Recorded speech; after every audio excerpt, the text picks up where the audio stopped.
Ladies and gentlemen, filmmakers and moviegoers alike, welcome to Critically Casual. I'm your host, Srekcuf5. Joining me as always is the amazing Dorkydev, who has too many responsibilities on his plate. What's up, Dev? How you doing? Stalling for time, Completely stalling for time? as I totally remember Mm-hmm. Always a thing to that. remember. You'd think I'd have it down by now, but half the time I'm posting it at the beginning of the episode. Um, if only Instagram had fucking scheduled posts. Right? You can get Hootsuite and then schedule posts through all of your social media platforms. Yeah, but I'd rather just do it myself. Yeah, 'Cause I know I I don't know like that giving feeling. things too much information. when I was doing my internship, I did it all manually myself because even though Hootsuite was useful at times, I didn't like how you essentially had to format everything to Instagram because you only had or no to Twitter you only had 244 characters. So you have to do ats and things and stuff. So Yeah. yeah, it gets really conflicting when you're doing Twitter, Facebook, and Instagram all the same post. I didn't like it, so I didn't do it that way. That's fair. So yeah. So for this week, anything you want to talk about before we start talking about movies for today? Um, no, No. I'm pretty good. All right. Cool. In that case, let's hop on in here and start talking about this week's movies, which we're celebrating all the people who have meant everything in the world, and mothers. They're great. Neither of these movies really about mothers. Not at all. But they got mom characters in them. You really loosely. At least, okay, if we had done Tangled, It would be much better. yeah, like bad mother role models. This has no theme. This is Yeah. just a new movie and a movie we really like watching. Because, man, partway through watching Shrek 2, I'm like, holy shit, this movie is the perfect sequel. Hey, we'll talk about it when we get there. Jeez. Well, you know, Don't let me spoil the open up conversation. IMDb. I'm stalling for more time, okay? I hear you. I mean, if it makes you feel better, I also forgot to open up IMDb correct too. So, but I'm not there yet. Wow, you're the host. But How I wasn't dare at that you. point yet in the show. I'm still talking about this week. I haven't even talked about our second movie yet, or whatever. This week I've called it Mother Dearest because it's roughly about mothers.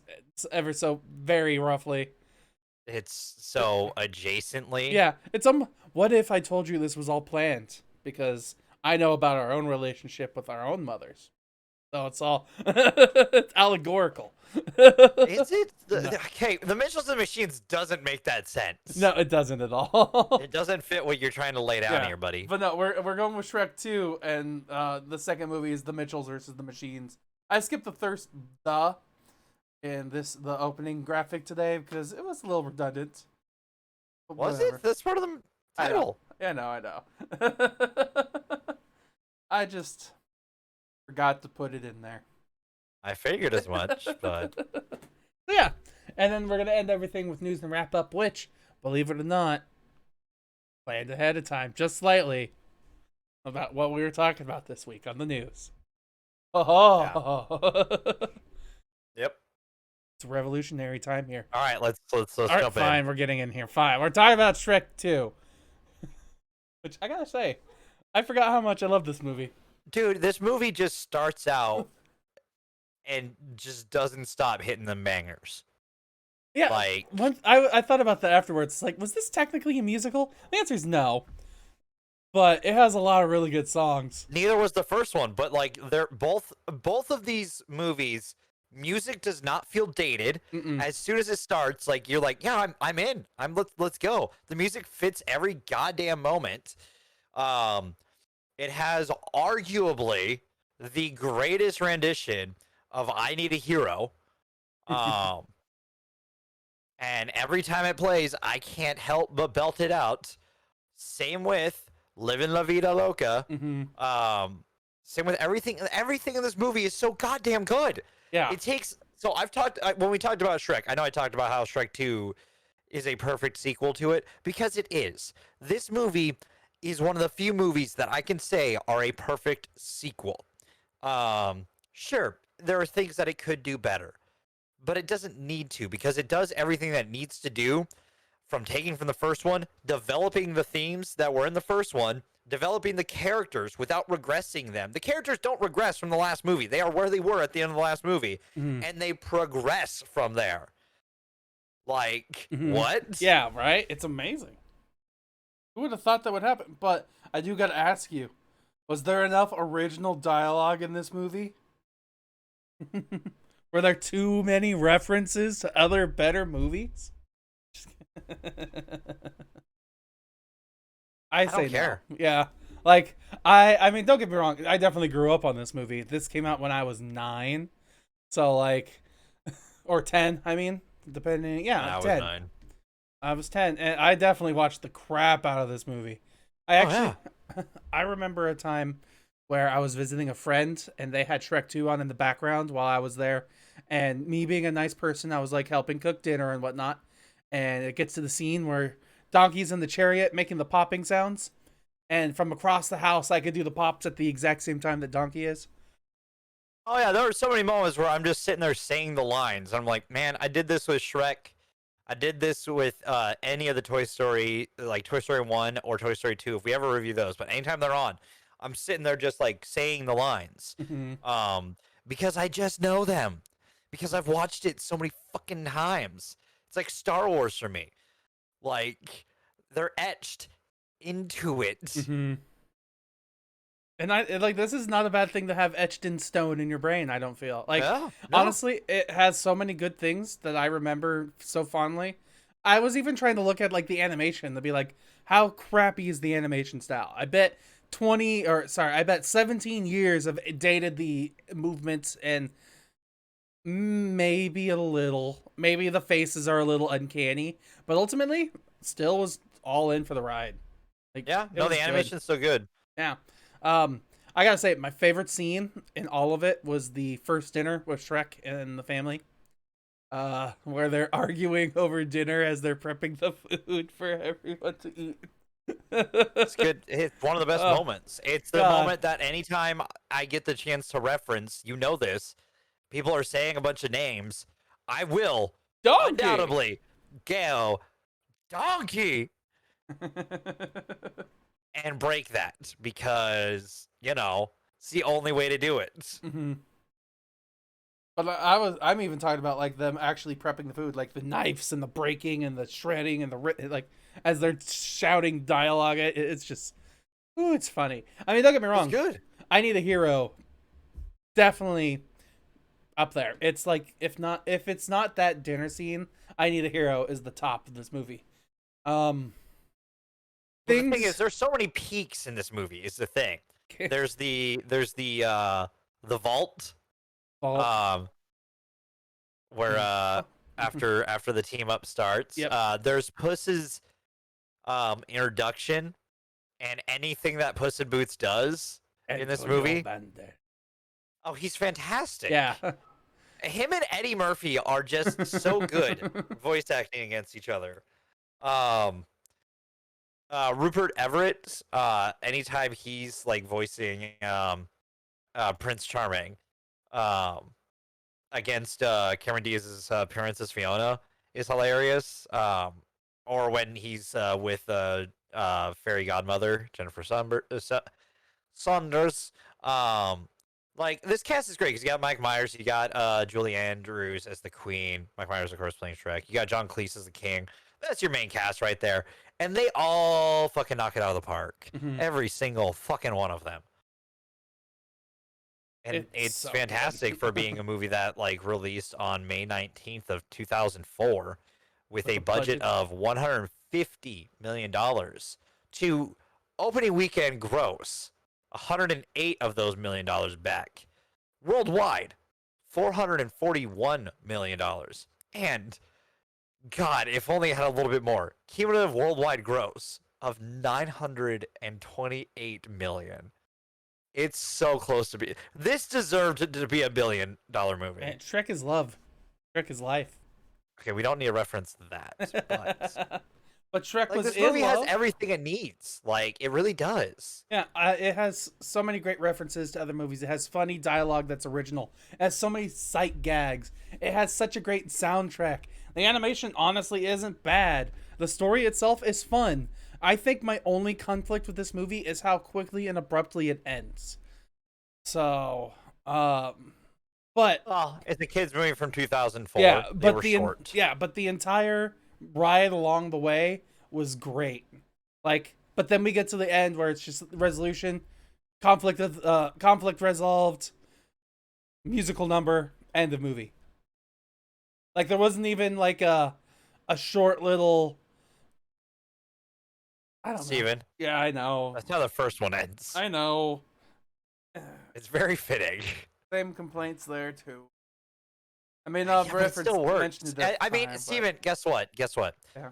It's subverting the expectations of how these kind of stories are supposed to go. It's doing something new and creative with it that you may not expect. That, you know, it's doing exactly what you asked, Steven. It's not giving you the exact same thing over and over. Mhm. It's being unpredictable and different with it. I didn't expect the thing to bounce off the thing and hit the thing Mhm. the first time I watched this. But it did. And then Yeah. the thing happened with the guy, and then it's like, whoa.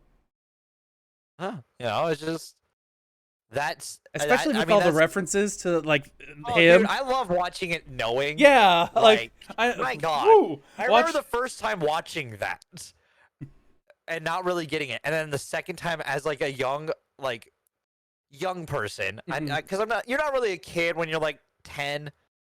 I don't necessarily consider that kid because you're becoming a teenager. You're about almost preteen.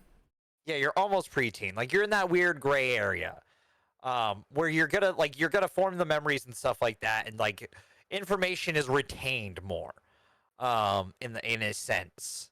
And I remember watching it the second time, being like, "Oh, the lily pads and that, and Oh! I hear you. Yeah. all of it." Mind blowing to me as someone who didn't see that coming in the first time they watched it. I'm like, what? Because we watched it in theaters. I remember this. My dad took us to theaters because we loved the first one so much. Nice. And then we got the DVD, and the amount of times I have seen every version of Far Far Away Idol's endings. Oh, Far Far Away Idol. I forgot about And that. And if you get that callback, Oh hello. man. welcome. 2000s miss you. Mhm. Um, I got chills remembering that shit. if only that was still a thing that people did. Man, I really liked watching this movie. It was Yes. nice coming back to this. It really was. Like, I know we're probably not saying much new about this movie, but God, it definitely does make a great sequel to the original movie. And it's just so fun and wholesome. Like, I'm definitely being more of I'm being more of a fan and less of a critic in this instance. But like, man, I'd watch it again. I also think one of my favorite sight gags has to be when they're just driving along the way, and each of the signs says something different, like far, far away, 1,000 miles or whatever, and then far away. Are we there yet? Yeah. Are we there yet? Are we there yet? Are we there yet? I wanted to try and find like random, like I bet you anything if we look really closely at those scenes, there's probably some random reference to something. Like one's a video game, probably one's like Lord of the Rings. I mean, they do make Lord of the Rings references already in this movie, so. Yes. Also, like, Accidentally in Love is the greatest opener to a movie. Accidentally in love. Yeah. I know All-Star is, like, synonymous with this franchise, but, like, Accidentally in Love is better. Mm-hmm. I'm going to put my foot down on that. Accidentally in Love is a better opener. Especially, too, because it takes the opening that they had from the original movie, which was just Shrek by himself going out his day and getting everything done. It adds another whole different dynamic with the wife.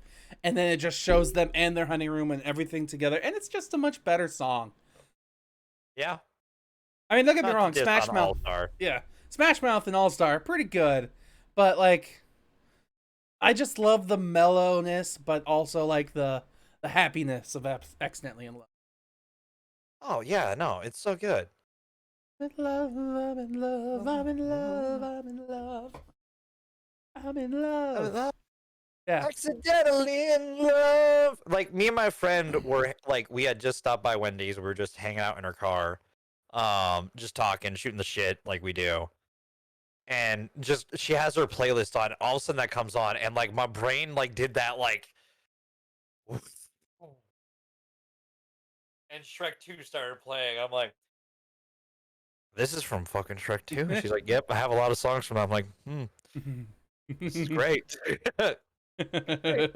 Like our mutual friend, who we've talked about quite a few times on these shows, Joe. Mm-hmm. He had, I believe, it was Shrek 1 soundtrack in his car that would play all the goddamn time. And it was so worth it because like we could just be sitting there and he's all of a sudden just click. Ow. Yeah. And I wish we had the Shrek 2 one. Because I don't know. I think Shrek 2's music is better. The only time where I feel like I don't like the music choice is Funky Town. But it's dude, Funky Town is so good for that scene. It's such a good song for the scene. They even do such famous like camera angles when it's related to like Hollywood movies. Like it's just so good. Like it's just visual references over and over and over again. Ugh. While also having a really good story. Mm-hmm. Steven, this is all you could ever ask out of a movie. I want you to know that. Especially a sequel. It's pretty good. It's pretty damn good.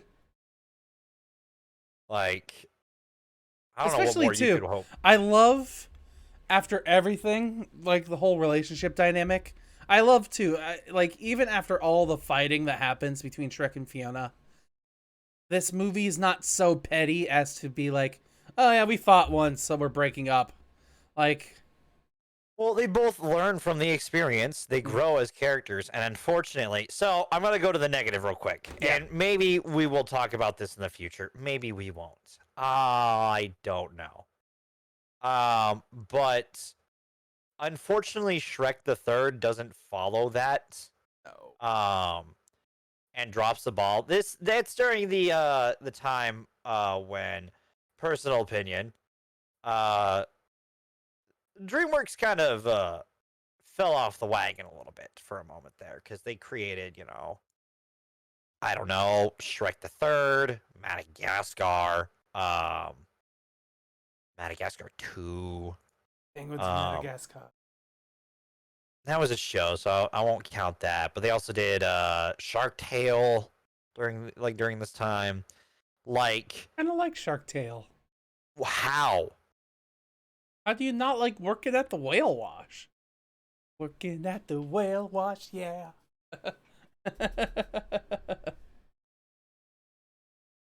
All right, ladies and gentlemen, it was a good show.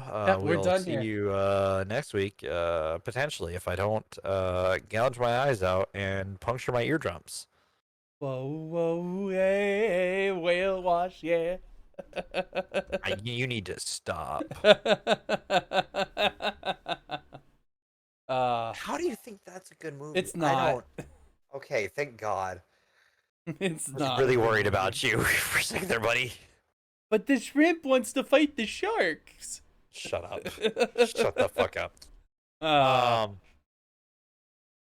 Yeah, and not to say my opinion on DreamWorks used to be a little different than what it is now, especially given How to Train Your Dragon is just a fantastic franchise. Absolutely. Arguably one of the best animated franchises out there. Kung Fu Panda is not bad. I remember when it first came out, this is going to be so dumb. And then I eventually watched it, and I'm like, huh, this is weirdly endearing. It's so weird how DreamWorks throughout the generations, they did Shrek 1, Shrek 2, great. Shrek 3, not so good. Shrek 4, better than Shrek 3. And then they're like, all right, we could do better. So they did Kung Fu Panda 1, 2, and 3. that came out pretty good. They progressed pretty good. And they're like, you Yeah. know what? We could do better. And they did How to Train Your Dragon 1, 2, and 3. And it was like, oh, that's a good show there. That's some good movies. Yeah. Who? Hopefully everyone notices the details about the baby dragons being spotted and Well, not one You'll be happy. monocolor. You'll be happy to know I actually own How to Train Your Dragon 3 on 4K, so I will be able to pause and then look very closely.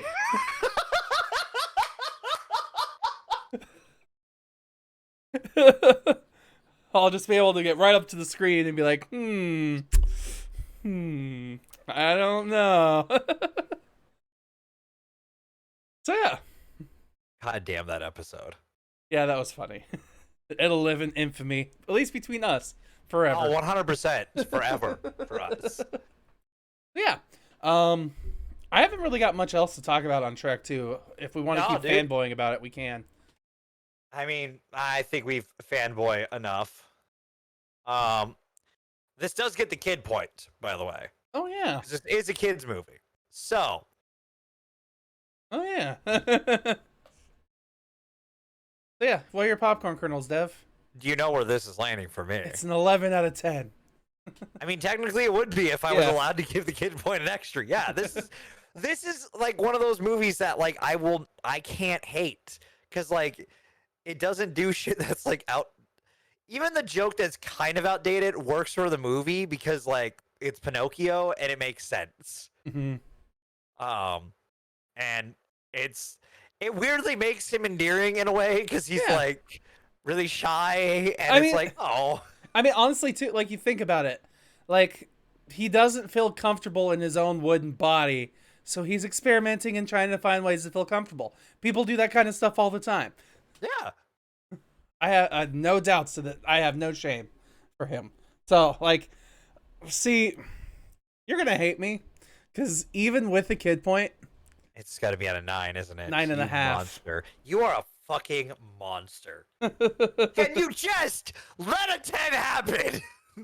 Oh, like I said, it's like a solid 10. We haven't had a solid 10, Steven, since I don't know. Fucking goddamn, we haven't had a solid 10, Steven, since goddamn I think last year. I honestly think Into the Spider-Verse. No, we didn't have one last year. I wasn't tracking the stats before. I'm pretty sure the last one was that. It was goddamn motherfucking. Oh, did I do that wrong last week? I mean, you also forgot which movie we were watching this week, so. No, I'm starting to wonder if I put the points in the wrong order. Uh-oh. I'll have to pull up the drive here and inspect your work. Here comes Boss Man. I'm just kidding. Don't need that. I think I did. I know last week I must have. Because that's not accurate. Let's see. Where am I? Here I am. So that's more accurate. So that's there. That's there. Yeah. Yeah, I think you gave Fifth Element more points than I did. I did. Right? Okay. I just messed it up last week then. I think I was in a fit of rage. Last week was interesting. Especially, too, I've listened to a lot of reviews from people who like Mortal Kombat, and they're like, this has everything I want in it. I mean, don't get me wrong, it could be better, but I just want more, so I'm going to get everyone to watch this movie so I can get them to make another one. I don't know why. Who are you listening to on that? Because, like, I went to Baron right after our show here. Baron was actually reviewing it. Yeah. And him and JT, I believe, is his name. Let me double check. Yeah, or TJ. Or T Jones. They were on their show together, and they were talking about it there, and 100% agreed with me on that. Like, because it was, I think the problem with it is that my problem with it is just it just butchers so much and its tone and everything. Like, it falls so short. Oh yeah. For what the legacy has. So, Anyways, just give this movie a goddamn fucking 10, Steven. Nah, I'm good where it's at, honest. You're a It monster. has a 10 overall because we round up. Doesn't that make you happy? It just makes me wish we were closer. We're 'Cause only you half a put point it, away. you always let it get to the cusp and then just never there. That's the first 10 of the year too, by the way. It is. Oh god. I mean, Selma got a 9.5. That's pretty damn good. Broly got a 9. Also really damn good. Should have been higher. So, ready to talk about our next movie? Yeah, let's talk about the next movie. All right, next movie. New movie. Came out not that long ago, as in April 30th yeah. of 2021. Yeah. With No budget because it's a Netflix movie. It's The Mitchells versus the Machines. Yeah. Which I gotta say, I love this movie. It's pretty damn good. It definitely to me doesn't hit all like the same happy-go-lucky joy parts that Shrek 2 did, only because Shrek 2 is so nostalgic for me. But this being like an original animated cartoon, like an original story with an animation, with an original art style, like it's good. Sony is so good right now with that art style that they have, like this cel-shaded, like, because they use a lot of the same like animation they did for Into the Spider-Verse Absolutely. style. Like you can especially see, I saw it a lot in the facials and the facial reactions, especially like the close-ups where you could see you got the 3D face, but then you have the 2D like eyebrows and the hair, and then the like the wrinkle lines, and it just looks so good. It's such a good mixture. And especially too, I love the fact that all of this movie has so many different art styles. Like some of it is realistic, some of it is like paper cutouts, some of it's crayon art. It's fun. And It's chaotic and I love it. yeah, and especially too our main character, who I would say in this movie is I'm forgetting her name, Katie. I would absolutely say Katie is our main character, and Yes. I love that we get to see her thoughts and emotions, and especially how we see them as little pop-ups and in different art styles, and it's so quirky and fun. I agree. Let's see. I think, though, I do have to say, though, my favorite character has to be Mom. Linda? Yeah. Linda Mitchell, aka Mom. Played by Maya Rudolph. Danny McBride is also great as Rick, and Abby Jacobson is fantastic as Katie. Like, all really good. Also, like, there's like so if you're from the 2000s, and this was in the trailer, but like, it bringing back Furbies, Fucking Furbies, man. of all things. Especially, the Bane Furby. Woo! I love the dialogue with it. Fantastic. Oh, it was great. Just Man. great. And I'll be honest too, one thing I thought I wasn't gonna like is the cutaways. Like immediately early on in this movie, they do this random cutaway with the chimpanzee, the monkey, howler monkey. And I was like, if this entire movie is gonna be this, I'm not gonna like it. But that is like the one and only time that they do that kind of cutaway. That where it doesn't make sense to me. I mean, they do it again later on in the film, but it's supposed to be like sense. Yeah, it's a symmetry in storytelling type of thing. But it didn't feel right initially.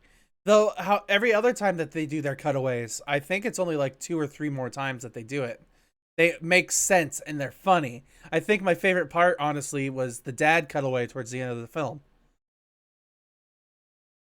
Rick and stuff. So Yeah. I'm gonna try to say his name other than just calling him Dad. So it Rick was Mitchell? Rick Mitchell. I don't know how that was hard for you here. It's not hard. It's easier to I say thought dad you and were. mom. Oh well, I thought you were saying like you were trying to remember their full name. Oh no, no. I was really okay. Sorry, No, I'm just saying like misread that. my bad. Yeah, no, it's just easier to say the dad character and the mom character rather than saying Rick and Linda. So. Fair. Huh. Let's see. Things I want to talk about. I do like how they kind of do a small subversion of expectations in this movie when it comes to like the plot and like what their ultimate quest is.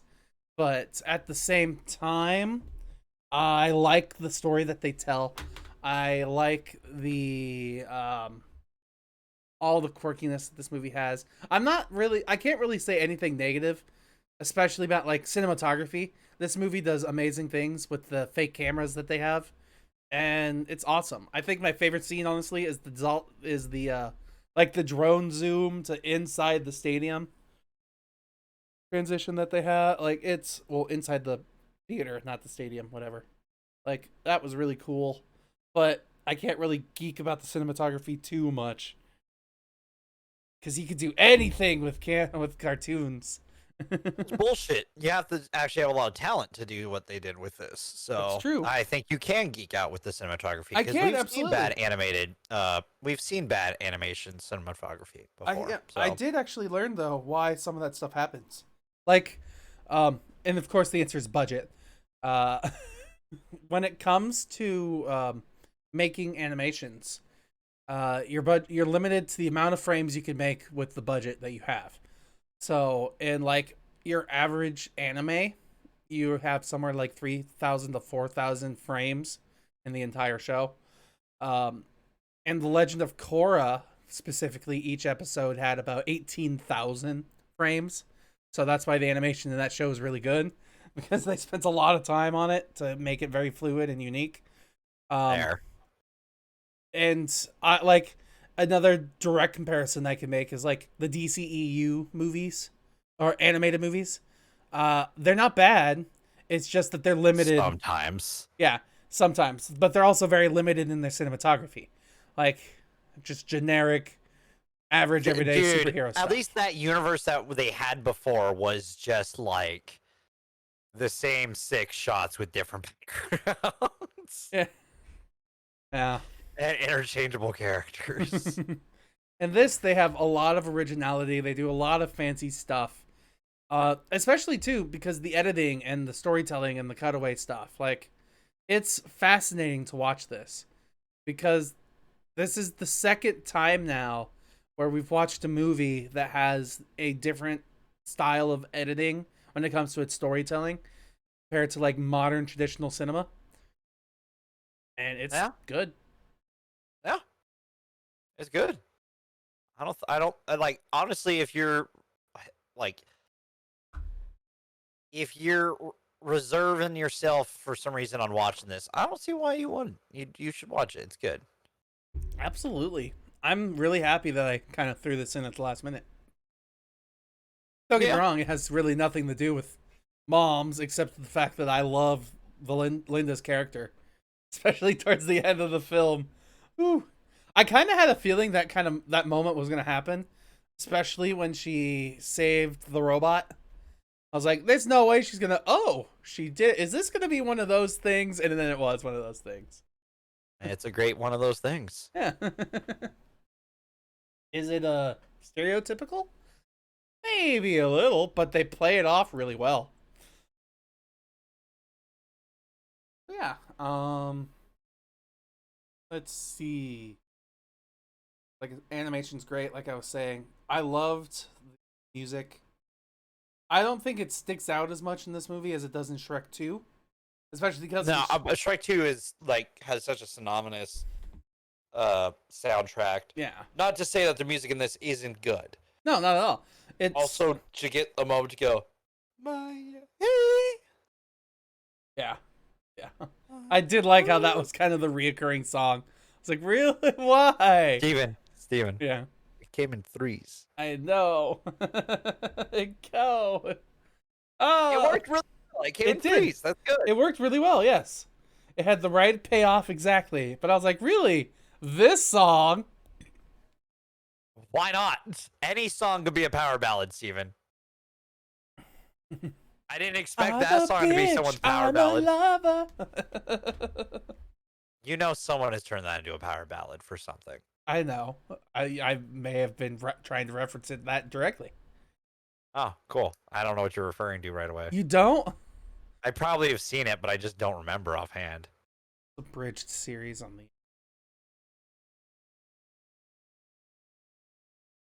Which one? ultimate one. It literally has the word ultimate in it. Oh, right. Yeah. Right. There, and dots were I knew- connected. Yeah, sorry. I know I knew that I've seen whatever that moment was, but my brain was like, when the fuck did Alucard do that? And I had to like, my brain was replaying Hellsing Ultimate Abridged in my head. Each episode, like- just fast forward, just found it. That's what was happening. Gotta search the database. Whew. That's Yeah, funny. no, watch this movie. Yeah, absolutely. 100%. Yeah, for once, Netflix has a good movie to watch. I mean, yeah, they've been doing better. Netflix. Eh. I mean, the next thing that Netflix needs to do is actually pay its people well. Oh, that'd be nice. Yeah. But they're trying to keep it cheap so they can, do whatever they want and make more and more and more. But I got really nothing else non-spoilery to say. All right, then I will give you your popcorn. Okay, like I feel it's like such a disservice thinking about this because we talked for like 25 minutes on Shrek 2, but we're gonna spend. I a mean, good it's Shrek couple... too, but we have a lot of stuff about that we just hold on to. But like, genuinely, this is a movie you should watch. Yeah, you Watch it with your family. Yeah, it's cute. It's adorable. I'm giving you your popcorn. Fine. I give this movie with the kids point, right? Double checking. Yep, kids point. Yeah, with the kids point, this movie gets a 9. 9. 9. See, with a kid's point, this gets a 10. Right. Which is exactly what I had predicted. After I figured out what my so how I predict what your score is gonna be is I figure out what my score is gonna be and be like, About a point and a half judging lower. by him. Which brings me to 9.5. What a solid fucking week. Yeah, this was a really good week. Yeah. Hell yeah. We haven't had a week like this. We haven't had a week where I've been able to give 2 movies a 10. I think ever? I don't think ever. Yeah. Yeah. There's not a week that I have 2 10s. Huh. And I bet next week is gonna suck. Because of this. Oh. That dude, the more I see trailers for those who wish me dead, the more I'm like, man, this isn't gonna be what I want. I saw one trailer for it. I was like, okay, what is this movie? I was like, oh. Uh-huh. That's where we're going, Steven. Yeah. We're doing that. So before we get there, let's backtrack a little bit. And can you hit the spoiler button, please? I don't hear any spoilers. I don't hear it. What? Like, I see you pressing the button, but yeah, I don't hear it. It could just be That's not really right. quiet. It should be going through. Hold on. All right. Technical difficulties. I'm not muted. Try it again. Let's There get it is. ready for spoiler!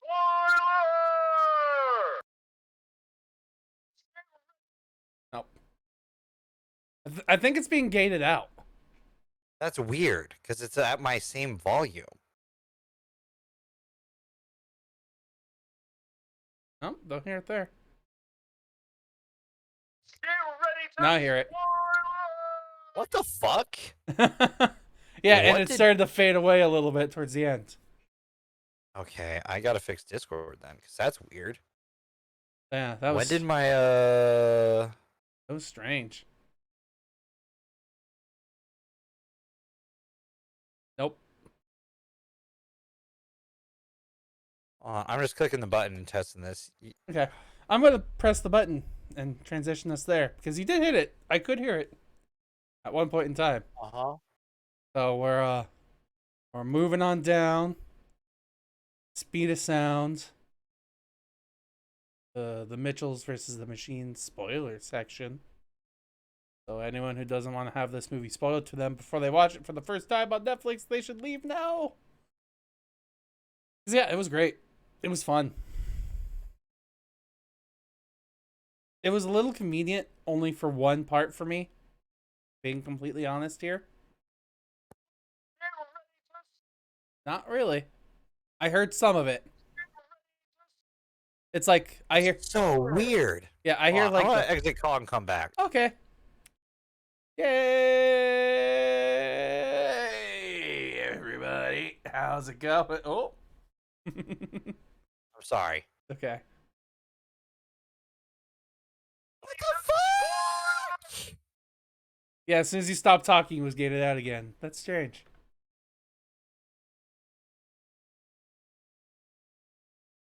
I don't know what's different. It's at the max volume. You'll never be able to torture your friends again.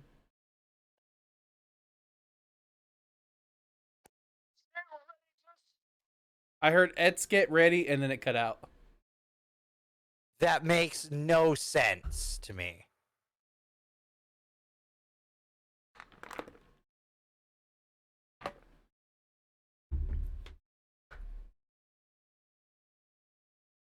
Yeah, no, I got no idea. What the fuck? We can figure it out later, sadly. I'll continue on for the show for now. I know that's going to bug you until you figure it out, but gotta move on for now. What a day. What a lovely day. I heard his name, but I didn't hear the engines. Wacky news story. Heard that? Hold on. There's one true test. Alright. Are you going to press your favorite button? I need to add it real quick. Fuck you. Alright, that still works. We're good. Yeah, there's something wrong with the noise gate somewhere. What the fuck? Maybe a cable's loose something. Well, it's just that. Well, no, even with the what a day, what a lovely day. I just heard his voice. I didn't hear any of the engines revving in the background. Something's really off there, because I don't know what could be causing that. I think it's like a noise gate or something.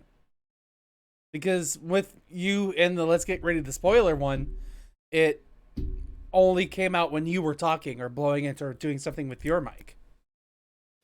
Which is weird. I don't know what would be causing that. Are they on the same channel? What do you mean by that? Like my sampler and my voice? Mm-hmm. They output the same channel. That might be it. I don't know. There's no other way to output it though. Yeah, I don't know. This hasn't been a problem before. Did Twitch update recently? Or Twitch Discord? Yes, actually. I believe it did. Might change your voice settings in there. But while you're doing that, let's talk about the Mitchells and the Machines versus the Machines. Nope.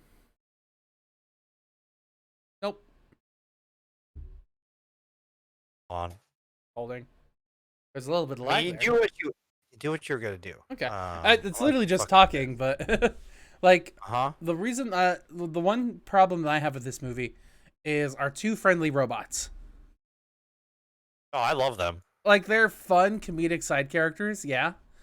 But I feel like they're the only reason why the plot happens, which is true. To me, because they're the ones that show up after being damaged and then are able to ignore their hardware, ignore their programming because they're damaged. but they're also the ones who give them the plan to begin with, and also give them the kill switch to begin with. And Well, the plan's there. I, yes, yes, you're not wrong. She's the one who does Also, mention it. they did earn the kill switch by taking those two out.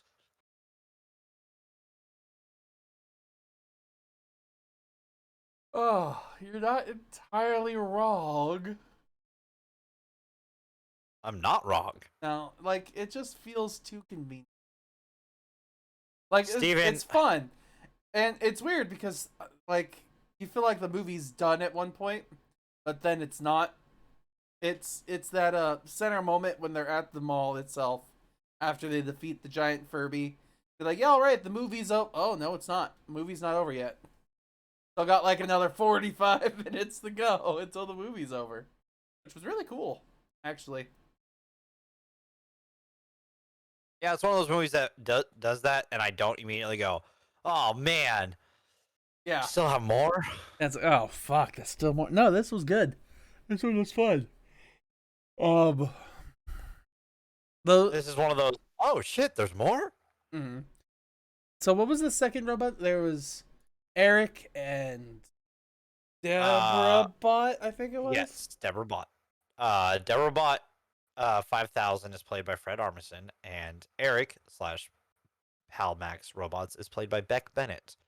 Both there was a good handful of like SNL alumni here and there. Oh god, an ugly looking MODOK.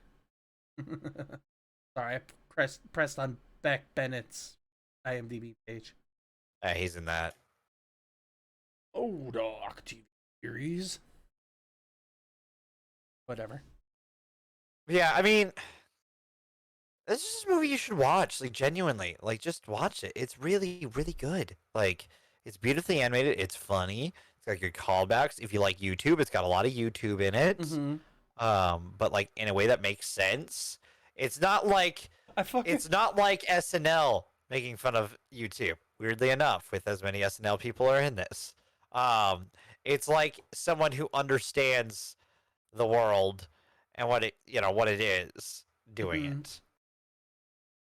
it. One thing too, I gotta say, two things actually. One, I love that Monchi, the pug, is actually played by a real life pug. All the noises and stuff were actual recordings from a pug. Two, I like that Monchi's character development is that its eyes went straight to see straight, but it still couldn't fucking catch, and that was hilarious to me. It's like, you can do it. I can do it. But it's still just enough to like save the day and save everything. So well, listen, they've never it's never learned how to catch. Yeah, exactly. It's just so fucking funny to me that it's perfect. Like even the dog has a character arc, but it not quite perfect. It's not going to learn all these new tricks. Just one.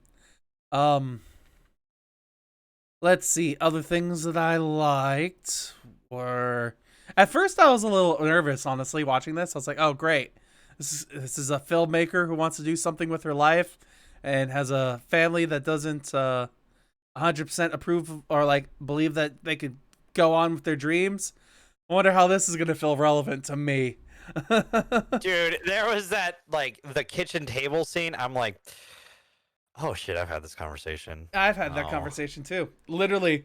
Exactly. Like, you want to go to school for making movies? Yes, Mom, I do. I knew as soon as that happened, I was like, oh, Steven's had this exact conversation. And I've had similar. Yeah. You want to do what? I want to, like, make videos and entertain people and stuff like that, you know? But you should become a nurse. There's always money in medicine. You need a backup plan. Why? The world's gonna end. Doesn't fucking matter.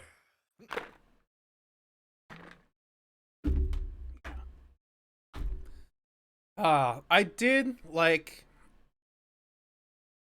the story with Rick as well, like about his house and everything. It was so sweet. I kind of wish there was a little bit more behind it though. Like, what I mean behind that is we learn as an audience that Rick gives up his house that he built by scratch, his dream home that he's always wanted, just so they could raise their children better in a more modernized, easier way to live. So Rick gave up his dream to have his child of Katie, essentially. Yep. And it's shown to us and not told to us, which I like. I really, really like that. Like, it started out as being told to us, like, we got to get through this, but then it's interrupted. And then when the character finds out about it naturally, it's good.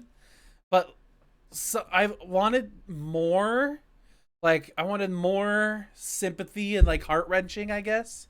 Like, it was great and all, but, like, I've wanted to cry. And this movie didn't really make me cry. Like, Avengers movies make me cry sometimes. But this one, like, I never got quite there to be like, oh, I love this. I got close. Like, I was close, yeah, but I've definitely had tears over random scenes in random movies. Like, How to That's Train Your fair. Dragon. I cried in that movie. Like, I probably cried during Spider-Man Into the Spider-Verse, honestly. Like, during the What's Up Danger scene. And he's rising through the city. What's up, Danger? So what's up, Danger? It's a beautiful And scene. the beat. Oh my god, dude! I will rewatch that scene just over and over and over. It's that like scenes that I will replay in my head forever. That like it lives rent free in my head. That theater experience of Endgame. Those two for me will forever be one of those things that like if I see it, I'm gonna watch it, or I could just sit there and randomly be like, "That was a great moment." Those are some of those moments. Yeah, I don't know, man. Like,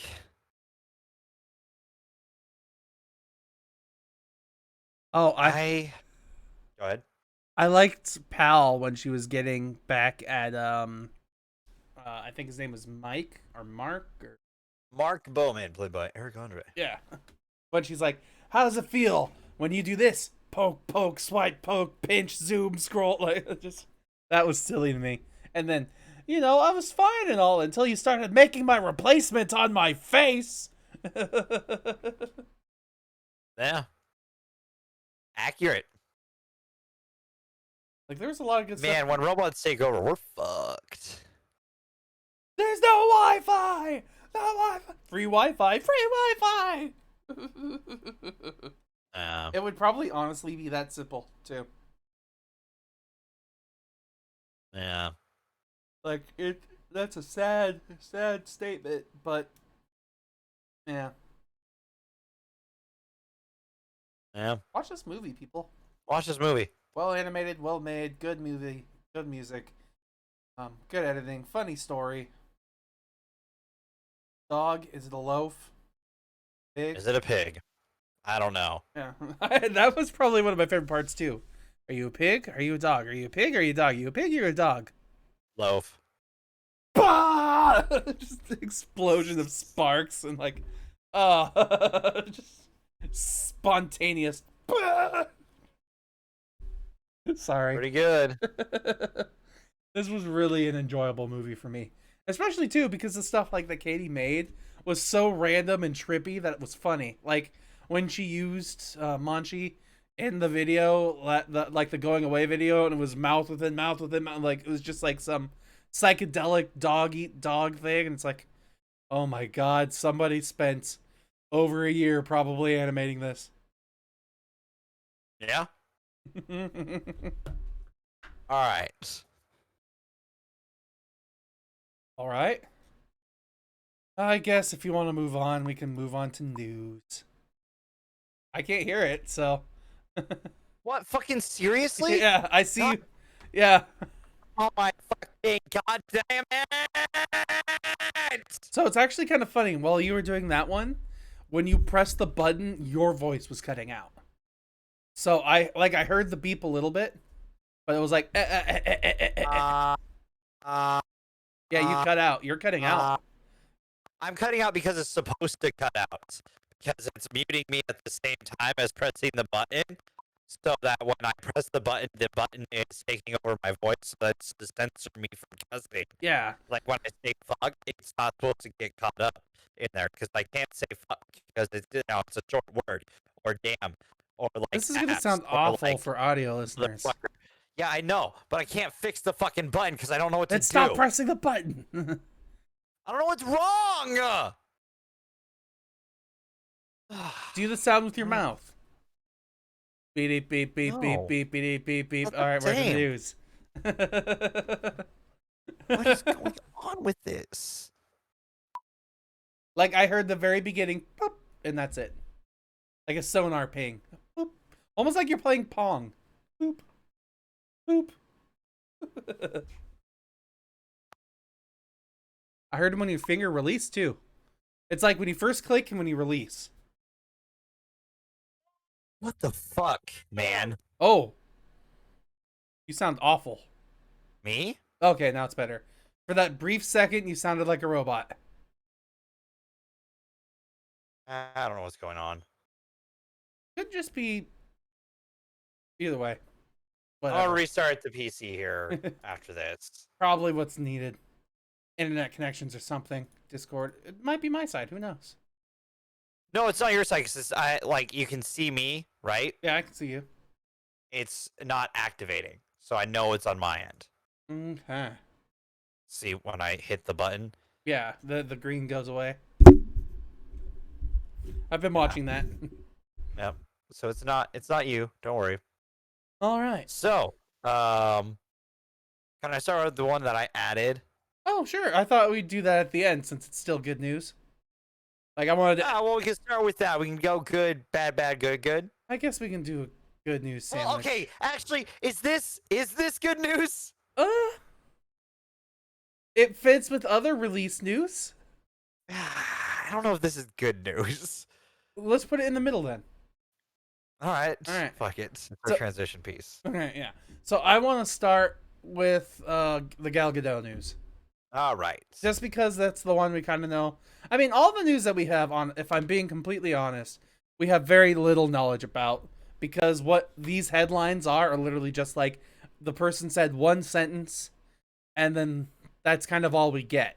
It's kind of a gossip piece, but still, I brought it up because it's interesting and, whatever.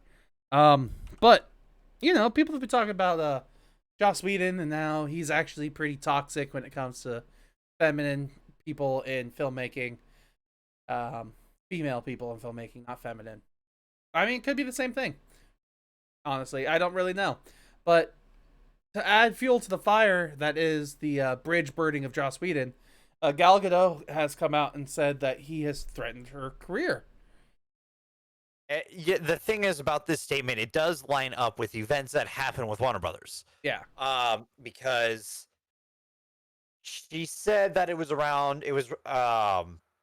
like following, I think, right, following it's Justice League. It says on here, actress Gal Gadot said she took care of it when Justice League director Joss Whedon became nasty with her during the filming of the 2017 movie. According to Remake, she made remarks she made on Saturday. Sorry, I misread that. It continued. Where did the part go that I had quoted earlier? It was during the reshoots that he was being mean to her, but she went to Warner Brothers, and they apparently and it lines up it. because if you remember, there was a Batgirl movie that he was tied to that was quickly and quietly snuffed. Okay. Does make sense. That was supposed to be like 2018. Yeah. I was like, I kind of forgot about that, honestly. Right? Lines up with her comment. Yeah. Because honestly, if anyone out of, again, it would be the Trinity actors who would have been able to do something with that. So that makes sense. Mind you, not all the Trinity is happy. Yeah, but still, even, it's so crazy to think that all this stuff was still going on behind the scenes. I know that he was awful to Ray Fisher. I Yeah. mean, the problem is it's not surprising to me anymore. Well, This shit is I brought this so- up before too. Like, if someone has had power or authority, they've abused it most likely in some way. Well, the problem is I don't believe that with everyone. Because, Alright. like, I believe the statement. I can't remember whose statement it is because I keep forgetting to look it up. But power reveals. Power doesn't necessarily corrupt. If you are corrupt, it corrupts further. But if you are, like, good and good-hearted, I mean, look at fucking goddamn President Carter, for fuck's sake. The dude has had power. Guess what? He still technically has power because he's the next goddamn president. You know what he does? He still goes out and builds fucking homes at his old ass fucking age. I think the origin of that quote is Dr. Abraham Thank you. Erskine. Yes. Do you know who that is? He's the doctor who made Captain America. Because during the super serum scene, he's like, "Yeah, it doesn't." No, there's other people. There's I a different quote. I know. I'm fucking with you here. But yeah, in that scene, he says, "Steve, power doesn't like change you. It just shows more of who you really are. So Yes. deep down, be a good person, and you will stay a good person." Yes, 100%. So I don't necessarily believe that if someone has been in a position of power, they have abused it. But it's not surprising when it happens. And it honestly should be, but it's not. This is just every other fucking day in the woodwork at this point, and it kind of sucks. It's that old philosophy of like you were beaten up on to try when you were trying to get to the top, and now that you're up there, you're gonna beat up others because that's how you were treated. And even then, that's just still not a good way to do it. Nope. You know? That's how you get along in life. Just ask every politician ever, right? I'm just kidding. That's not good politics. I'm sorry I brought that up. Let's instead get into race issues. I'm just kidding. Well, it's not a race issue. It's a issue that again, all of it, like the bad news just surrounds Warner Brothers these days. Yeah. This one is Henry Cavill's reportedly mad at Warner Brothers over the Black Superman news, which I mean, I had my take on it. Yeah. So I said on the show, don't make it fucking Clark Kent. Don't be Kal-El. What do? Immediately, it's got to be Kal-El. Yeah. Dude, and there are other fucking Supermen you can use. Like, Warner Brothers. Like, I know I'm probably not, I know I'm not the one who should say this, but at the same time, like, this is the problem. This is when the people who say that they're just doing it for optics have something they can point to and kind of, until we see it, be correct. Because it's literally, it feels like they're just changing Superman's skin color to change the skin color. Not to, like, I don't know how to put it. Because like when Michael B. Jordan played Johnny Storm, it wasn't a big deal. I mean, it was a big deal because some people freaked out about it. they're but like, it wasn't how a big is deal to the he movie. related to Sue Storm? But yeah. But it wasn't a big deal to the movie Yeah, I hear ya. in the studio Mm-hmm. in that sense. This is it feels like Warner Brothers is going like, look, we're making a black superhero movie. When you have such a fucking lineup, you cut a Jon Stewart scene from, I know it was unnecessarily and didn't need to be there for the fucking Snyder Cut. I get it. But at the same time, Jon Stewart is iconically one of the most prolific black superheroes in DC Comics. Jon Stewart is my Green Lantern when I think of the fucking Justice League. Because he's who I grew up with as Green Lantern. I didn't grow up with Hal. I grew up with John motherfucking Stewart. Like, seriously. You have goddamn Cyborg, who you have snuffed Ray Fisher out of Warner Brothers after everything. And then just to throw away Henry Cavill's Superman on top of it. Like, come the fuck on, Warner Brothers. Like, I get it if it was another universe, but my problem right now is they're just gonna use the Flash to bring that Superman over to get rid of Henry Cavill Superman, and Robert Pattinson to bring over to get rid of Batfleck. Like, that is what I see happening here, and I'm scared to feel this confident that I'm right. Like, it says here that in this article that I have We Got This Covered, like, it says towards the bottom of the article that this said it won't be set in mainstream continuity, but then again, it is the Flashpoint that we're talking about, so. Yeah, like, and it points out, too, like, they maybe could have used Calvin Ellis or Val Zod. Yeah. Like, two other very iconic multiverse Supermen, Calvin Ellis, who becomes fucking president of his universe, Universe 23, and Val Zod, who becomes a Superman of Earth 2. Like, they're both iconic in both their worlds. Like, they... But the part that I want to bring up here is it's like the part that Henry Cavill's mad at, like, we don't really know about. I brought this up because he's reportedly mad at Warner Brothers. But when in this article it says, especially as further news of the reboot was dropped on Henry Cavill's birthday earlier this week. So they announced that they were doing a Black Superman movie reboot on the day of his birthday, and apparently that's what made him mad and why he's no longer talking with WB. So that is some really bad optics then. Like, wow. Holy shit. Like, Warner Brothers, what the fuck are you doing, man? Like, if you were still going to keep Henry Cavill as Superman, I wouldn't be as upset. Yeah. But you literally did not give his Superman a fucking chance. Yeah. Like, they would say, we gave him 3 movies. I don't know what you're talking about, but you didn't. Yeah. Man, there was one scene in goddamn Justice League Whedon Cut that makes me think of Superman. And it's so cheesy, but it's so fucking Superman. I'm also a big fan of Justice.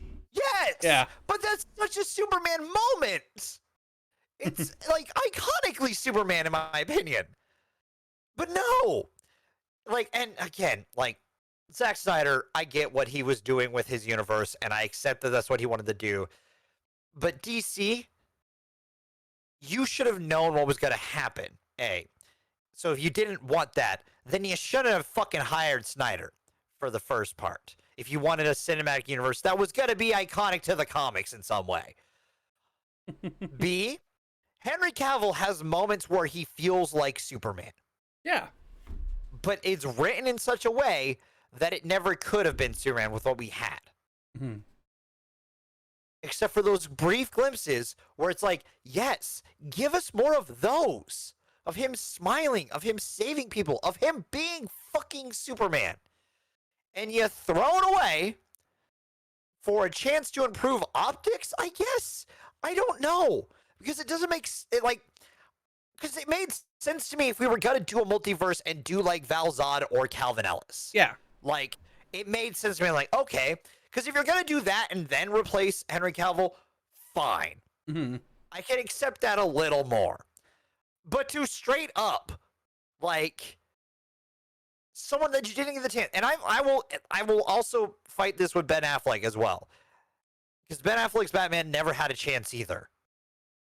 And if he gets replaced by Robert Pattinson, which, I mean, I'm probably going to like Robert Pattinson, and I probably would like the movie that they're going to make with, like, a black Clark Kent, but, like, at the same time, the versions that we had, like, the actors who we had in the roles just literally this last year never had the chance to really give those characters a chance. And it just sucks, man. Because, like, you see glimpses of these characters, these actors being able to give these characters what we want. And we just don't get it. And then Warner Brothers goes, well, we're just going to do multiverse stuff. And then we're going to do a Flash movie, which totally isn't happening for this reason. Yeah, they're totally not doing everybody's backstory afterwards because they messed up and then want to redo it all. Not at all. That's what this feels like, and it sucks.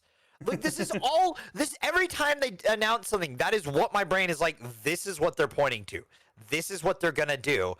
and I hate them for it because like it makes me feel like they're cowards. Like you had a Cyborg movie lined up. You had a fucking Lantern's Corpse movie lined up. You had so many things that you could have done. You had fucking Aquaman movies lined up. You had The Breach lined up as a horror movie in the DC universe. That would have been interesting. That would have been, yeah. Like,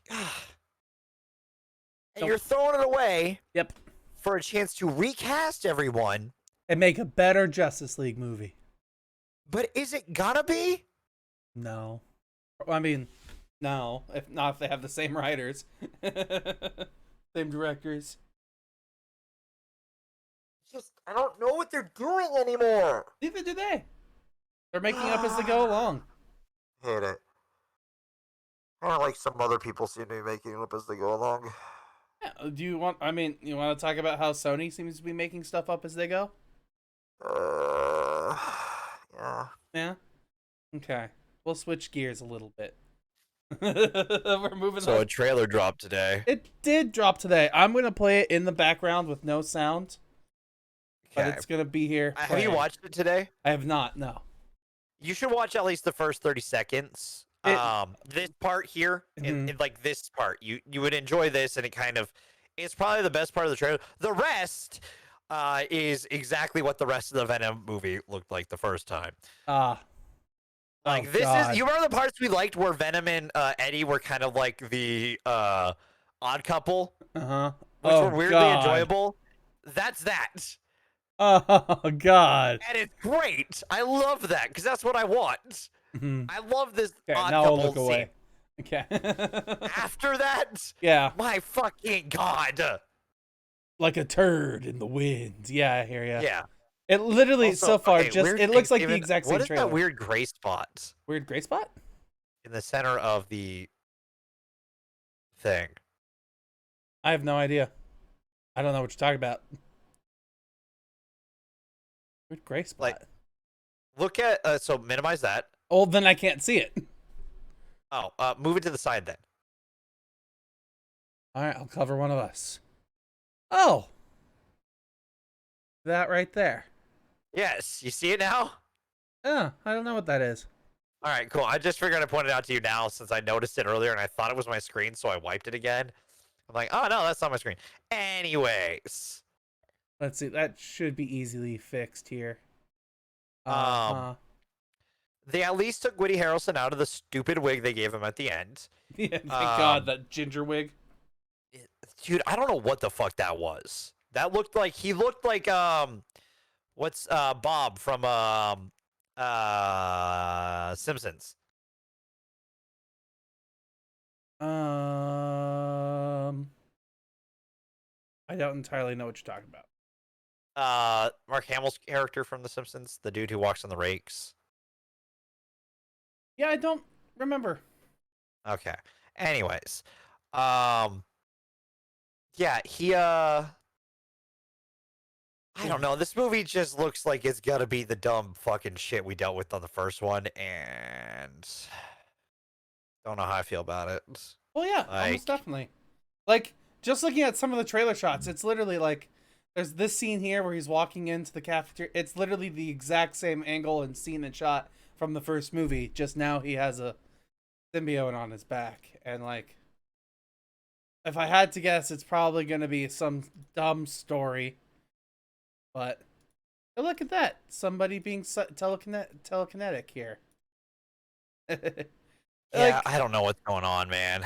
It's just also Ravencroft is in it, which ties into Morbius, which maybe ties into Are they actually going to release the Morbius movie? Jared Leto? I don't know. Maybe. Who knows? Maybe it'll happen. Maybe it won't. Who the fuck knows anymore? One thing that I already know I'm going to hate just by looking at this, all of these movies are like this scene.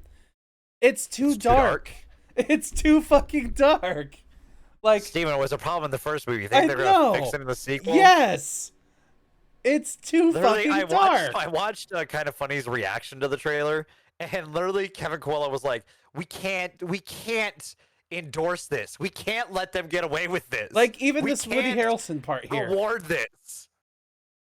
Like, even this Woody Harrelson scene, it's just too dark.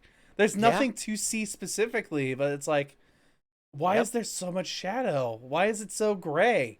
It's This to scene, hide everything, Stephen. yeah, this scene right here, we're looking through a window and a door, and there's nothing, like, we can't even tell it's a door. It's just so fucking dark. See, when they know it's gonna look like shit. Oh yeah, there it is, right there. What's that shadow in the night? Oh God, no. It's supposed to come out in September, buddy. All right, wasn't Did this we wait movie till that they October postponed? and what? Wasn't this a movie they postponed too? Multiple times, yes. They had a year to work on this. Uh-huh. They had an extra year to work on this. Uh-huh. God Steven! I don't know. I don't know if did we torture ourselves with it again? Did we torture ourselves with that universe again? We're probably gonna have to, yeah. Because the worst part is, if this ties into Morbius, and if Morbius technically ties into the MCU in some way, Steven, we will have to rank those into our list. Things get weird when you think of Spider-Man, and I know Spider-Man still being a Sony property, or like, Yes. it's just confusing. But I don't think 100%. I probably don't think, not unless we get Morbius in both an Avengers, like a Marvel movie, like a 100% Spider-Man and Morbius type thing, and then we get to see Morbius and Venom together, then I'll say we can throw it into the list. But what about Vulture from the MCU meeting Morbius in the Morbius movie? But then does Morbius ever meet Venom in any of these movies? Well, Ravencroft is associated with Morbius. So, let's say it's the same company and name and stuff like that. I need to remember what Ravencroft is. Sorry. Morbius is one of those things that, like, despite being a comic nerd. You weren't a Spider-Man villain fan? I mean, Morbius is weird, okay? Like, He's a my vampire. my interactions with him are strictly from, like, the animated series. And it's been a very long time. So I'd have to do a little research on that. But that may be how they tie it all together, in which case, if that is the case, Steven, I will say we have to rank them. We'll see. But let's move on for now. Let's talk about our next movie. It's another release that's happening very soon here, but it's getting a lot larger release than anyone thought of. Larger than I ever thought of, that's for sure. Zack Snyder's Army of the Dead is going to be accomplishing a first for Netflix, which is it's getting a wide release to all theaters in the US. It's not like Parasite, or not Parasite. Fuck, what movie was it? Why aren't we doing that this month? Because it doesn't come out for another 11 days on Netflix. So it'd be great for next month, for like the first week. Okay, that makes sense then, I guess. I wanted to do the freeway because it's releasing early, quote unquote. It's coming out this Friday, I believe, if I read this right, in theaters, but it's not being released to Netflix until the 21st. Oh, that's what it was. It was The Irishman. Irishman was released to limited theaters, so it could be put into the Oscars in 2019 or 2020, whatever. Yeah, 2019. So now this movie is being released to all theaters. Let's see. Yeah. It says here, rather than this new twist of fate is happening courtesy of Cinemark Theaters and a handful of other smaller chains. All told, 600 theaters will be showing Army of the Dead starting this next Friday. All right. So that's cool to me, only because I like zombie movies. Yeah, we know. This is right up your alley. Yeah, and there's a zombie tiger in this that has audio recorded from Carol Baskin's Tiger. Hey. And there's Dave Bautista. All the Netflix. Oh yeah. Here's the hat. So yeah. Yay. We're gonna wait for it to be free on Netflix. Well, yeah, that's what I thought. But I'm saying, like, it would still be in this month, is more what I was saying. Yeah. I mean, do you want to replace Christopher Nolan week? Good. Or we could replace the other week. Next week? Or the week after? Week after. I wanted to see Into the Wire. I mean, we could do We could push it off a week. That one doesn't matter. I just wanted to see Into the Wire because it has Mackie. I know, but that one's not, like, fresh. We'll think that through. Let's think that through a little bit. Okay. We could definitely push some things around again. I mean, this month is probably our least, like, set in stone month we've ever had so far. God, it's glad you forgot how to make these things in January for the belows. Yeah. You want, like, I can make them. It's just, it's weird. Motivations. I'm more teasing you It's on that. life. Life is hard. I'm joking with you. Okay, don't worry. I don't blame. All right. So last thing. Last but the I'm news. really excited about this. Yeah, I am really- too, actually. Dragon Ball We're getting another Super. Dragon Ball Super movie. People are saying like maybe they'll bring Cooler into the universe. I'm hoping that they do some manga-based stuff. I mean, I saw another article earlier today. I didn't post it in here because it was basically the exact same thing this article says. But apparently these last few days, Akira Toriyama has been trying to tease information about it. But we literally know nothing about it. But he says we're seeing an unexpected villain in this movie. So my thought process would be Garlic Lord Jr. Slug. Or Lord Slug, maybe. I swear to God, if we get a Garlic Jr. movie, I'm gonna be pissed the fuck off. I bet you No. anything it's gonna be a Garlic Jr. movie. Garlic Jr. does not need to exist in Super, okay? I'm sorry. But He he's had his time. invincible. I don't. No, he's not. He's immortal. Not to a god of destruction, Steven. Immortality. Do the Mordo. Is that the villain from one of the last arcs? Sheephead dude? Sheephead dude? You with the horns from manga arc? Mordo. Mordo. Doctor Strange? No. Hold on. That's what I'm saying. I'm really Yes. confused. Deep Moro? Is it Moro? head. Character. It's Moro. Moro. Moro. Moro. Dragon Ball. Oh! Moro. What if it's Boo? Or what's his name? Omega Shenron. Or I mean it could be Granola from the manga. Not drag GT from its grave. Leave it there, Steven. Leave that to Dragon Ball Heroes, okay? Leave anything GT did to Dragon Ball Heroes, okay? Let Dragon Ball Heroes have it, because they actually know how to use it and it's entertaining. Don't let them drag the dead corpse of GT into this. Because you know what we're going to get then? What? Super Saiyan God, Super Saiyan 4. Golden Monkey Super Saiyan God Super Saiyan. And I don't need this, Steven.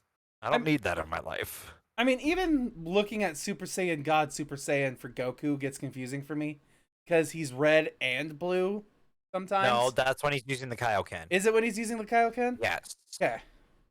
Because he never uses the Kaioken. They bring it back in Super. It's one of the best things they do. Is him being like, I need more. You know what? I haven't used this in a while. And Vegeta's like, oh, this son of a bitch. This is how he surpasses me. Oh, you piece of shit. Ah, you motherfucker. Of course. It always goes back to the Kaioken. The Kaio what? What? And It's a really good scene because it happens during one of the mini tournaments that they did against World 8, Universe 8. And it's actually pretty funny because it's just like Vegeta's like, oh, he's gonna use that. I know exactly what's gonna happen here. And then he's like Super Saiyan Blue and like, I don't know, I haven't done this before, but hopefully I can pull it off. Does it? And then he uses it against Jiren as well. And then multiple Ultra times. Instinct. Yay. Yeah, I mean, I also my big preface with this too.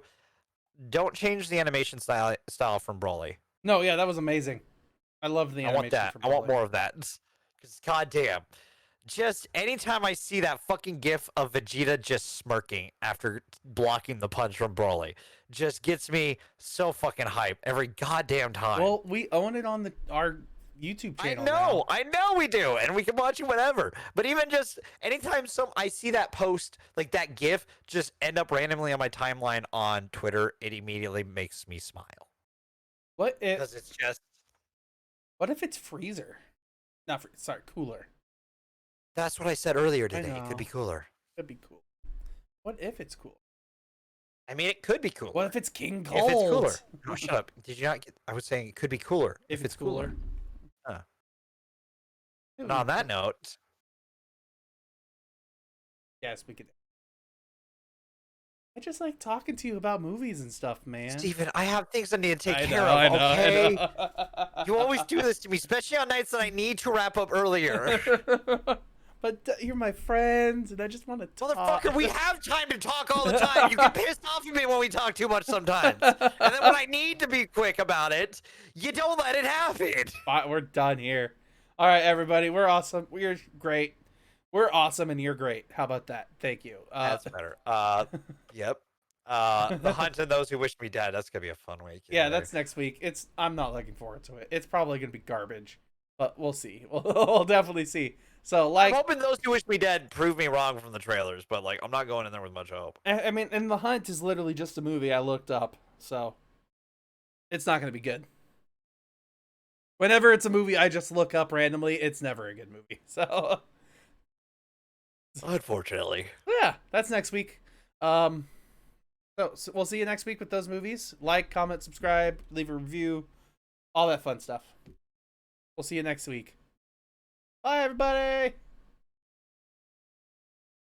Is that a fire?